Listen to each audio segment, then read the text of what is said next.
Melissa, can you tell us a bit about your background and what led you to start your own real estate career? Ugh. Um, what led me to start my career was being broke. Um, I was putting rent on a credit card, and it was just really hard to make ends meet. And I had my mentor reach out to me. Hey, Melissa, you got to get into real estate. You've got good people skills, and within a year, you'd make 100K. That's what he sold me on. I didn't really take real estate seriously until I was like 3 years in. So I was still early 20s, like I was still bartending and all of that. And then by the time I was 3 years in, I was like, wow, you can really make some serious money here. And that's when I started going a little bit harder in real estate. And then the more effort that I put into the business, the more I got out of it.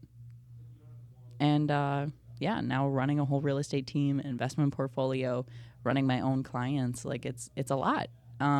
It's a lot, and I feel really grateful to do it. Yeah, absolutely, and that makes sense. Hey, so you started part time, right? Started. I mean, I was full time. I just wasn't sleeping because Oh, because of bartending. because of bartending. Yeah. So like there was many nights where I'd be up till like 3, 4 in the morning, showing houses at 8 in the morning. But in your 20s, that's what you do. Yeah, absolutely. What made you to flip the switch and like go absolutely full time? It's definitely more rewarding than any other career that I've done. So I figured if I can make money and help people, yeah, this is where I need to spend my time. This is where I need to devote all of my energy. Because if you do anything halfway, you're never going to really do it. So you've got to put more effort in. So, what was your first transaction in real estate like, and how did it shape your career? So my first transaction was a referral from another agent in my office, and I think we saw like 5 houses, and they said, "Well, we want this one." I was like, "Great." I didn't know what to do next. like I'm like, solid. Let's write an offer. And I didn't even understand like the basic technology of like how to get a deal together. So I'm calling my broker, which is not the phone call you make for something so Yeah. simple. But got it all figured out. And my mentor wasn't answering my phone either.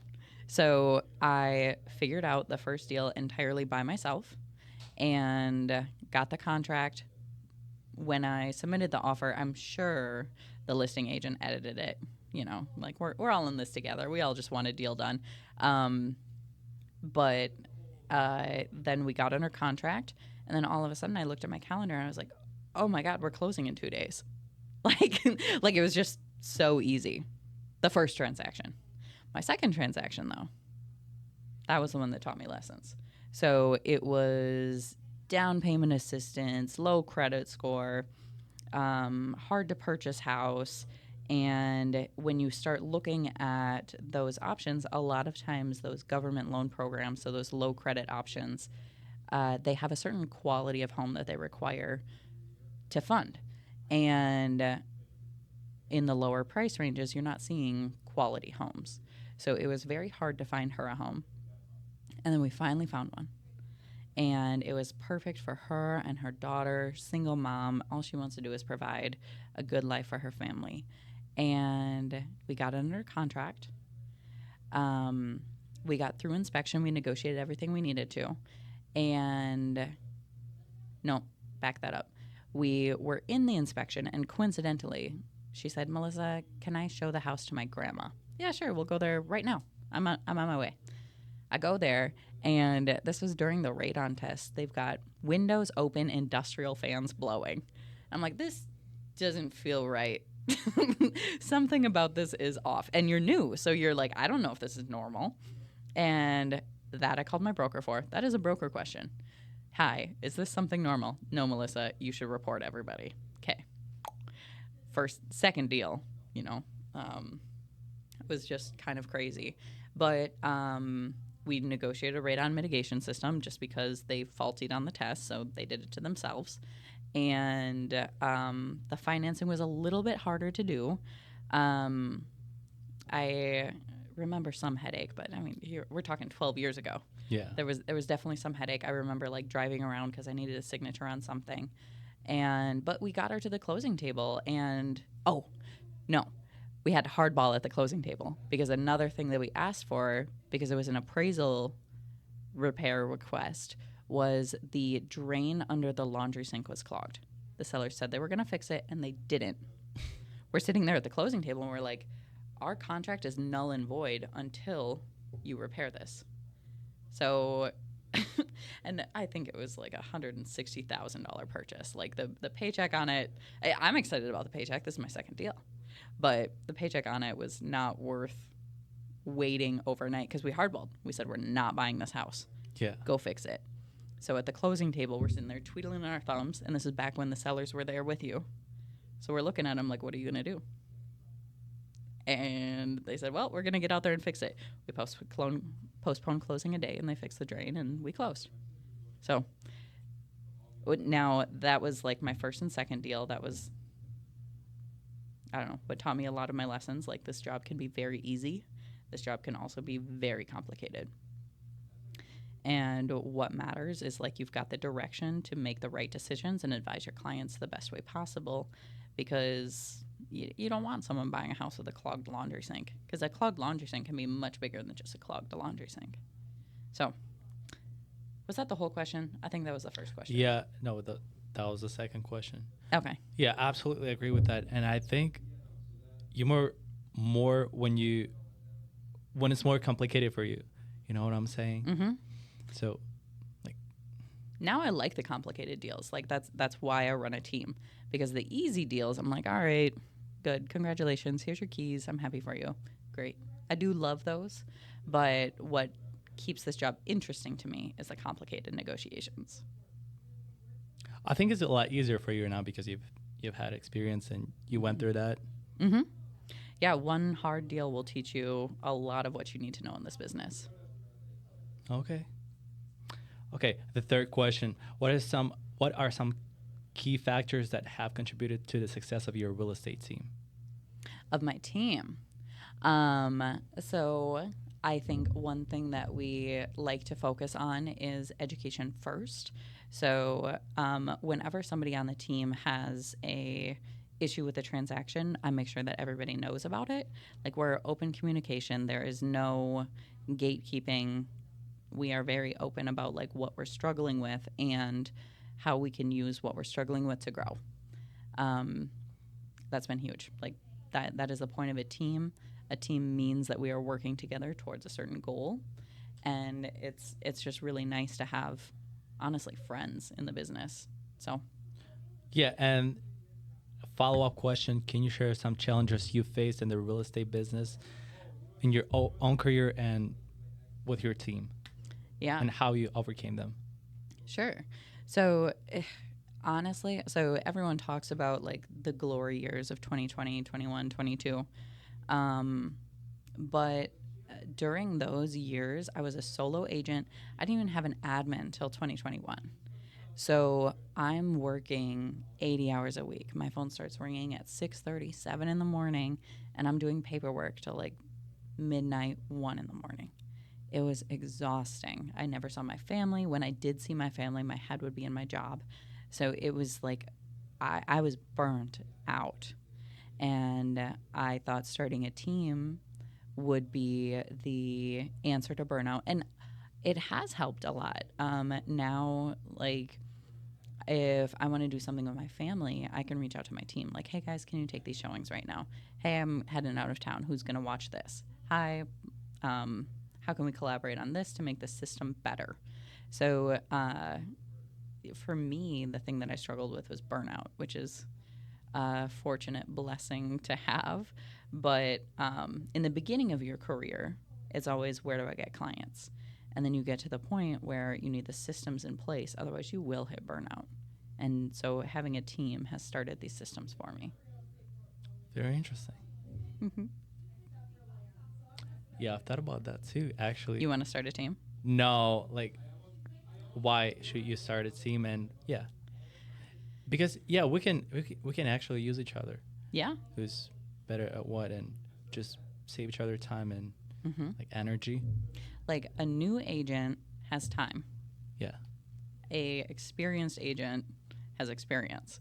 So like the tag team of the both creates like a nice synergy between, okay, I've got everything you need to know, but you're going to go learn everything I learned. Take these clients.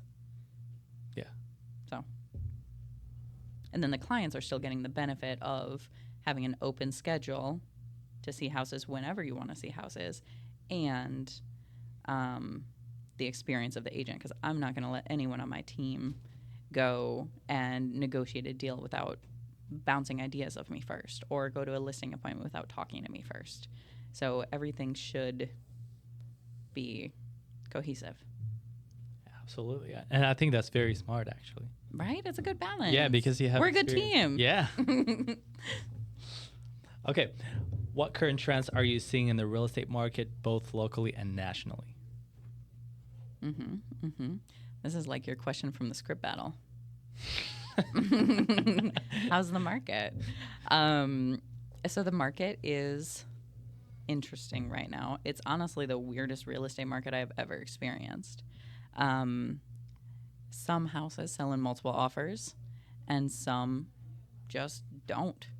And it's hard to judge which houses are going to sell in multiple offers, but the ones that sit on the market a little bit longer, 90% of the time, they're sitting there because they were overpriced. There's nothing wrong with the house. They just thought they could get more. They tried to get more, and they learned the very hard lesson of do not overprice. But I think we're seeing a lot of really smart buyers getting in right now while interest rates are higher. Because when interest rates are higher, you can get more of a deal on the buy side. Because long term, what you want to get in a house is something with equity. And right now, when there's less buyers, you have more of an opportunity to negotiate a deal. And I mean, right now, probably don't get into multiple offers. Just if what you're looking for is a general investment, don't get into a multiple offer property unless if they purposely underpriced it and the numbers still work. But there is a deal to be found in every single market, and it's just about finding the right agent who's got the time and the capability to find that right deal. You don't want an agent who's going to be like chasing a paycheck and just forcing you into a deal to get paid. You want an agent who can still navigate the market and get what's best for you as the client. Yeah. Also, how do you imagine the real estate market in the next few years? How far in the future are we talking? Next 5 years? Okay. So in the next 5 years, honestly, it kind of depends on who gets elected. Yeah, I don't think we should talk about I don't think we should talk about politics. Yeah. But just generally speaking, not putting politics into it, no matter who gets elected, I think we are going to continuously struggle with lack of inventory. Builders cannot keep up with demand. And buyers are still buying no matter what interest rates are doing. So no matter what, we are going to see an increase in prices in the next 5 years. It just depends on if we're going to see an extreme jump or a moderate jump. Interesting. What strategies do you use to motivate and manage your team effectively? We try to do goal setting. So, but it's not me setting those goals, it's you. So if you tell me, Melissa, I want to sell 50 houses this year, okay, let's back that up. What activities are you doing every single day to get to that 50 house mark? And now it's not me holding you accountable, it is you. I'm just here to double check your accountability. Yeah. Yeah. It like, honestly, I could show up to my meeting and hoorah and say, yes, you're great, you're amazing, a million times. But at the end of the day, anything I say isn't going to motivate you. What motivates you is your own intrinsic values, and I just have to bring that to the forefront of your desires, your motivations, your daily habits. That's Awesome. Honestly. I don't have answers for that. Do you have trouble being held accountable? No. Yeah, sometimes. No, you honestly, well, maybe sometimes, but I haven't seen it yet. Thank you. But yeah, sometimes I need to be held accountable. Okay. Sometimes I can be slacking. Sometimes I get too comfortable. I need someone punch me in the face. That's why I started doing boxing. Oh, okay. Okay, so should I do boxing too, and then I'll punch you in the face whenever you start lacking? I don't need to box for that, I guess. I mean, I don't think I would be against that. So You just need to get hit. We do not condone violence, please. It wouldn't even hurt if I did it, so. yeah, imagine me on the closing with a black eye. Yeah, where'd you get that? Forget it. Yeah. Yeah, I just slipped. I just slipped on something. I slipped. I hit it on a door. Oh no. Don't let this be the image that gets out. I don't think I could give a black eye. Like, even if I hit somebody as hard as I possibly could, I don't think nope. I mean, you never know. All right, next question. Imagine, yeah, you're coming into the office and your people are not hitting their goals. I'll let you do that. You're the boxer. No. No harm to people. Just myself. Mm-hmm. Okay. What are some strategies you use to attract and retain clients? Attract and retain. Again, we're just back to education. If you teach somebody like how to get to their goals, then they're not going to go anywhere else. Like, hi, I'm an agent who listens to you, who hears this is the outcome that you want, and then I point you in the direction of how to get to the outcome that you want. Because at the end of the day, like, sales isn't sales. Sales is customer service. How do I connect you with the result that you want? I have to know what you want first, and then I figure out how to get there. Yeah, that totally makes sense. How do you handle difficult clients or challenging transactions? A lot of tears. So there's always a creative solution. There is always a creative solution. So it really honestly helps to dissociate, because I'm trying to think of like a recent difficult client, and honestly all of my clients recently have been pretty easy. Yeah, it's just, yeah, you just have to get back to the needs and then figure out how to find that solution. So yeah. Okay. Let me ask you this question. What's the most unusual request you've received from a client?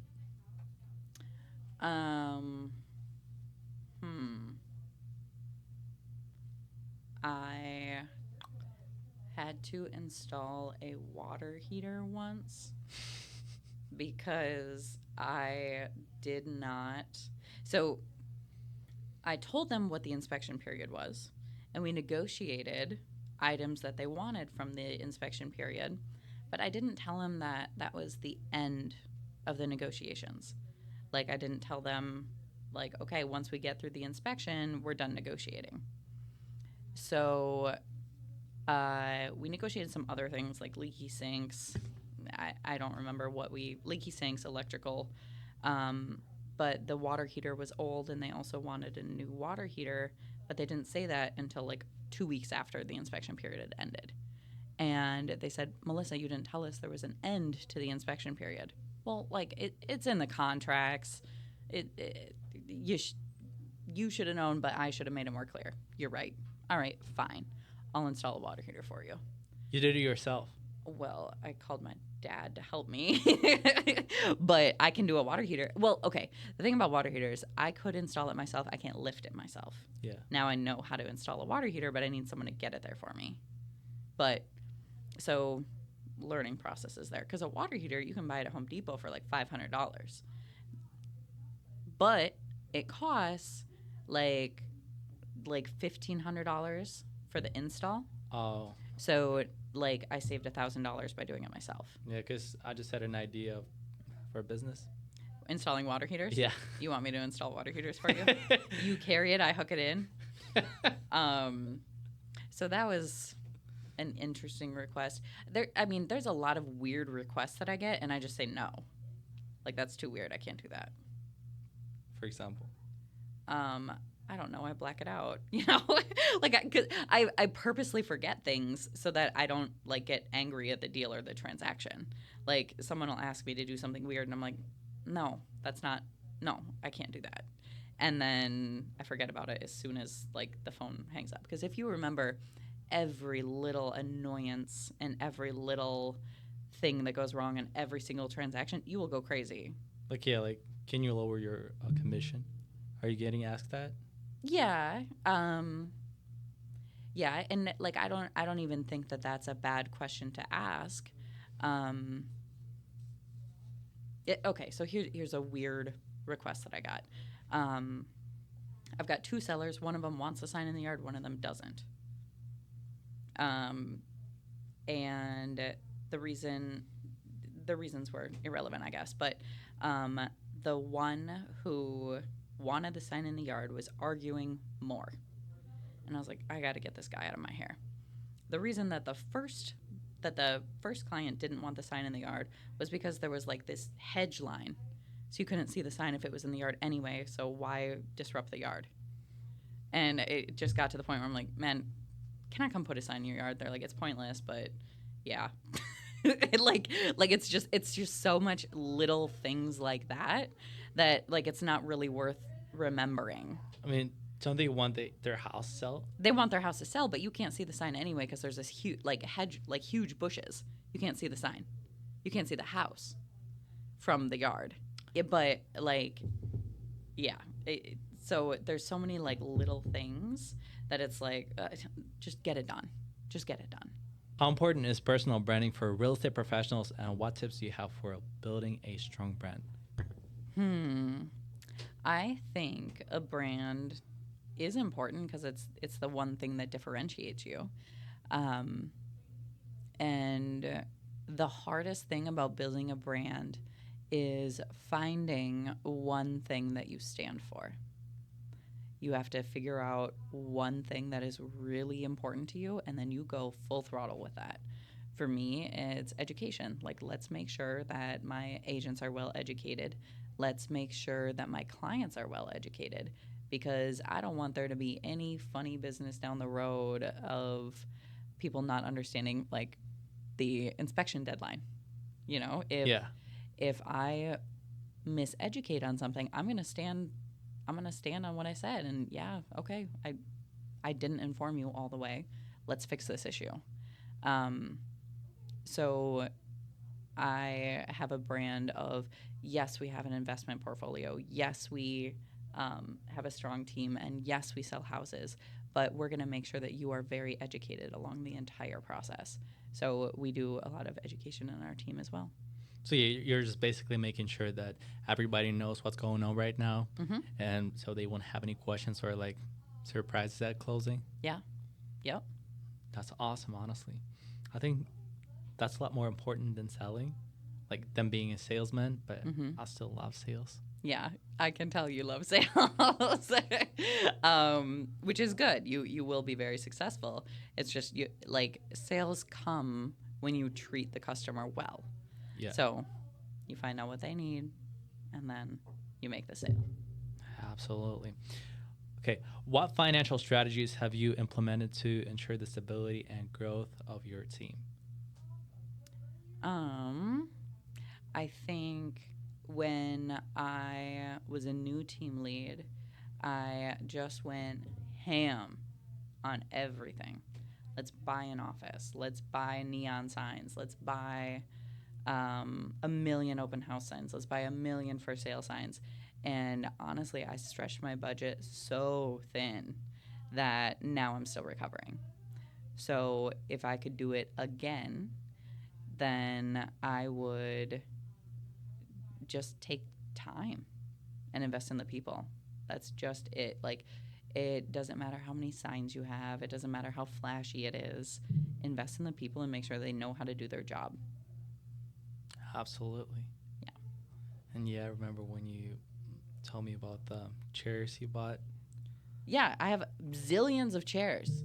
Well, okay, I told you about my really expensive flashy chairs, but I also have like 30 orange chairs. I have an entire classroom set for Where's that? they're stacked, half of them are stacked up in the office, the other half are at my house. So if you want to set up a classroom in the office, we have it. Interesting. How do you manage the financial assets of your business from investments to budgeting? I think every financial decision that I've ever made has come out of financial insecurity. So I have always had jobs that were pretty unstable. Even real estate, I would say, is pretty unstable. I don't know if I'm getting paid every single month. And I wake up every single day and I think I have to make this sale, otherwise things aren't going to work. So, because of that, that is a lot of the reasoning behind my investing. That's why I have properties. So if I ever have a month where I don't make a sale, I know I've at least got like my bare minimums covered. I'm not going to foreclose on my house. And then the team generates enough money so that like there's a little bit of consistency with the income there. A lot of the team money just goes right back into the team. But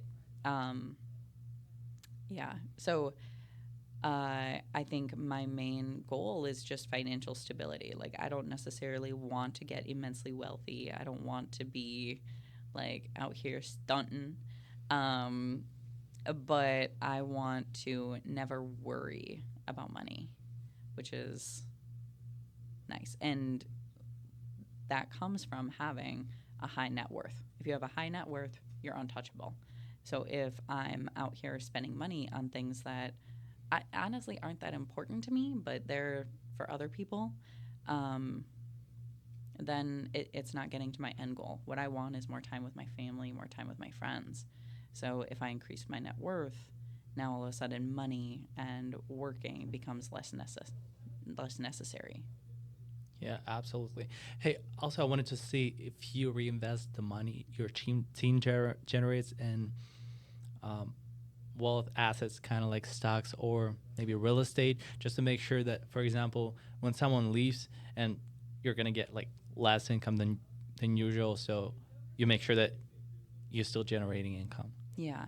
So again, like a lot of the money from the team just goes right back into the team. It's expensive to run a team. It's just you're buying leads, you're buying materials, you're paying office rent. It's expensive to buy a team. So the team more gives me a reason to like get up in the morning.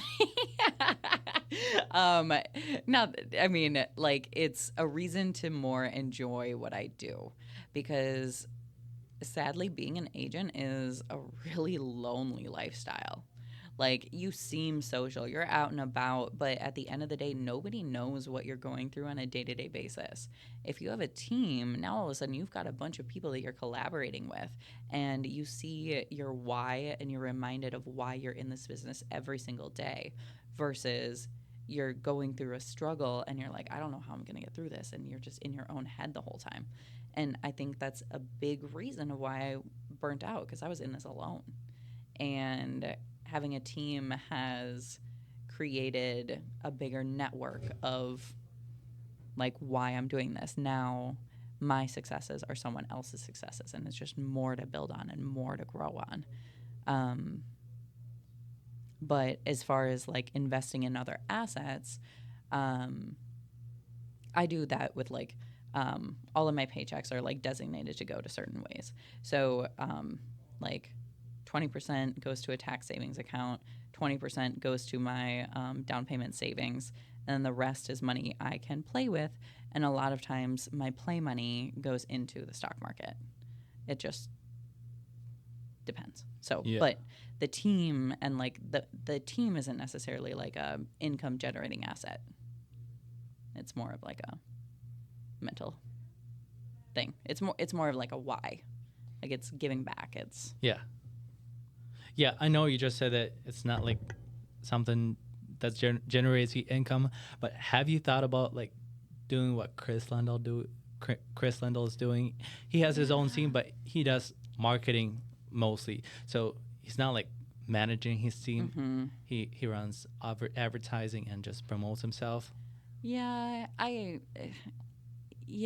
that works for him. I don't necessarily think it would work with how I would want to run a business. Like I want my team members to be just as wealthy as me. As I get wealthier, I want them to be wealthier also. And yeah, and like my commission splits are equitable. So like the more successful my agents are, the better money they make. And it's just I like that better for me because like if you get back to my branding, it is like education for all and also success and growth. So if people are better educated on what they want out of their investments, out of their real estate career, out of anything, then that education will lead to growth in other areas. So I think that kind of system fits my brand better. But yeah, I mean, he's ranking in a whole bunch of money. He is. What advice would you give to someone looking to start their own real estate career? Career, like they want to be a solo dolo agent. Yes, or join a team. Mm-hmm. The activities that make you money are not the sexy activities. Everybody gets into real estate thinking it's going to be all selling sunset, but no, you gotta do some really annoying things to get your foot in the door and get these first couple transactions and learn how to do it. And like I talked about my first couple transactions, like sometimes they're easy breezy and sometimes they're horrible. And like you just kind of got to get through these because over time like your price point will increase, but the headaches are the same. It's the same amount of work for a $100,000 client as it is for $1 million client. And you just got to figure out how to get through it. So you have to do the activities that generate income, and then you'll figure out the rest along the way. The hardest thing in this business is to learn where to get business. And sometimes where you get business is from just calling 1,000 people in a day. So it's just having conversations and your business will grow. So the advice is to basically to talk to as much people as you can, right? Yep. Okay. To expand your business. Yeah, talk to as much people as you can and then do honest, good work. Make sure you are the expert because when you're talking to all these people, you want to be able to provide them with value. So do your market research, make sure you preview homes and you know what is actually happening in the market. And when people talk to you, then you'll know what's happening. And then you convert the lead and you can run with it. Yeah, but what if you have just started your career and you're not an expert yet? Mm-hmm. What do you do in this case? I would research the market. So you can pull like, okay, how many new listings are on the market today? Okay, which ones are in the market I want to focus on? Okay, I'm going to go tour these properties so I know what goes on in the price points that I want to work at. And then you can follow those listings through the sale and closing of the transaction. Now, you just figured out what houses in your marketplace sell for and what it takes to sell them. Now you are capable of helping out buyers and sellers in that market because you just watched that whole transaction. Yeah, that totally makes sense. Absolutely. Yeah, that makes sense. Mm-hmm. Yeah, I just started to realize that. Like previewing homes? Yeah. And like, I don't like. Because you wanted to focus on doing open houses in like a very certain area for a while. Yeah. You're still doing that. But you can also just preview the houses. So. What's one piece of advice you received early in your career that has stuck with you? In negotiations, always focus on what the other person wants, not what you want. So when you're focusing on the other, you can play into what they need, what they want. And once you know that, you give them what they want and you play around with everything else to get the better deal for yourself. always focus on the other. Hmm. Just making sure that your buyers or sellers are well served. Correct. Yeah. Yeah, negotiate. And the negotiating might be negotiating with a seller. You're negotiating your commission. Okay, what does the seller want? They want to make a lot of money. Okay, I can make them more money if I pay them more money in advertising, but if I do that, I'm going to need more commission. So you have to think about the end goal in the negotiations. Are there any upcoming projects or initiatives that you're particularly excited about? We are, we're always working on a million things, but the solid things that are happening are this fall we'll do Realtor Prom, which has been a fundraiser for Habitat for Humanity, but it's also a big networking event for realtors, lenders, and it's just a dance party. And the idea behind it came from, okay, you're in this industry. This is nuts, and your spouse has to deal with you. So bring your spouse to this event, show them a good night, and show them a good time, and see like why we do what we do. Like have a fun time, and then be rewarded, and give to charity at the end of it. It's really nice. Yeah. So that's we did it last year. It was a big success. We kind of did like a soft launch, and we still had like over 60 people come. So are we doing this year? Yeah. We don't have a date or anything, but oh, okay. We will. Sounds good. Just Yeah. let me know. How do you balance your professional and personal life, especially given the demands of real estate industry? It's hard. It's hard because I've built a brand based on caring about my clients. And like, when does a realtor go on vacation if every single client is going through the biggest transaction of their life? It's really hard. So to have a team that is just as educated and just as well versed in all matters real estate is huge, because now I trust them to treat my clients just as well as I would treat them. So that's been the biggest balance. We talked about, like, my team doesn't necessarily like generate a whole bunch of income, but there is far more value to be said in the network that I'm building. So work-life balance does not exist, and a lot of times it's Never heard of that. It's kind of a good thing, though. Like, a lot of my clients are my family. A lot of my clients are my friends. So just to be able to help them and bring that level of value is huge. But I'm sorry if I have to go on vacation sometimes. Like, it just is what it is. So. Yeah, absolutely. And what do you enjoy most about working in real estate?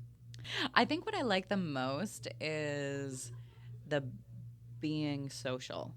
Like, I am naturally an extrovert, and I get a lot of joy from working with people, and I like the networking, and I think I've always seen it as just a really nice way to connect with people. Awesome. That was it. That's it, buddy. Thank you, right. Melissa. Go meet with your financial advisor.